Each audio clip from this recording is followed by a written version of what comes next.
Does that answer your question, sir? It helps, yes. Good, yeah. Just a follow-up on that. Yeah. It seems like, from what you just said and from this duties and powers thing that we got last time, that, I mean, basically, you all are hoping that we're going to be the propaganda tool.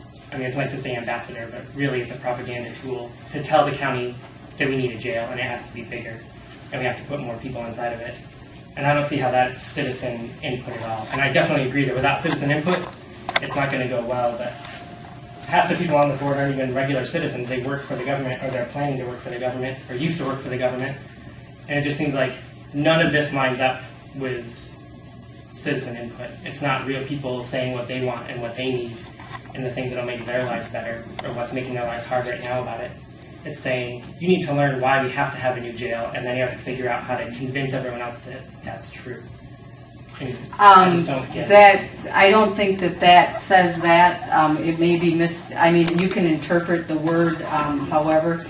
I would say if we're not just supposed to be the propaganda tool, then this thing about duties and powers really needs to get rewritten and re-talked about, because all it says in here is to learn about why we need a new jail, figure out how to tell people why we need a new jail, develop the strategy, implement the strategy, all of this stuff about the need for the new jail. But nothing in this talks about hearing from citizens what they want. There's no part of the process that you've mentioned, or that I've heard anyone else talk about, that involves having public meetings at a reasonable time that people can get to, that are publicized, so that they can tell us what they need, what they want. Okay. I would say that seeing as how the jail is going to affect people, like a lot, and be a pretty overwhelming presence in their life, that figuring out for us to know why people are actually in there, and if that's something that we want to continue to perpetuate, to have it keep going on, it seems really important to know why people are in there, not just random, or not random, but not just numbers of people as though they aren't human. Right? We need to know what they're doing that's ending up with people being trapped in there, to know, does it make sense to have more cells built for people like that, or is that just silly because they don't need to be in there in the first place? So I think it's like a lot, but it's also like really important. Sure. So you said you don't know yet, which is great. Maybe the sheriff would know and be able to put that in there.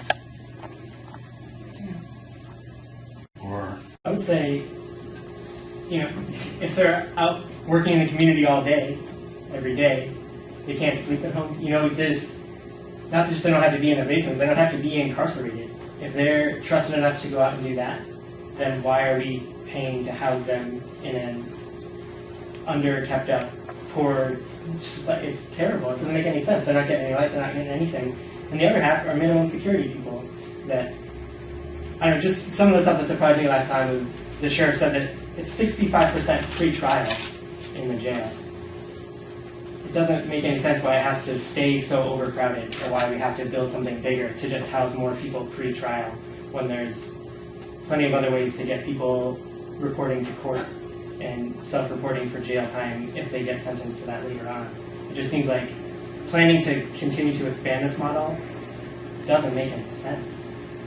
And to think that some new building is going to be better managed or better kept up, or it's not just going to turn into the same thing that this one did, doesn't make any sense either. If it's an overcrowded facility, the cheapest, easiest option is to not have it be overcrowded anymore by letting out the people that don't need to be in there anymore. And I think part of the reason that it doesn't get talked about why people are in there, what they were sentenced for, is because once everyone realized that it's not a bunch of murderers and rapists and scary, violent people, there wouldn't be support for keeping them in there anymore either. It's not like that. It's not a bunch of violent felons that are roaming our streets unless they're inside a cage over here. And it's a waste of money. That's what I thought when I was walking around.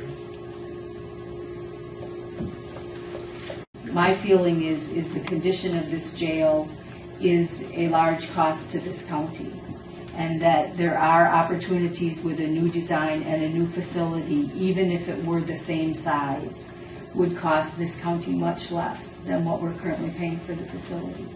And that's only from my experience, and there's no press here, I don't want to be quoted on that, but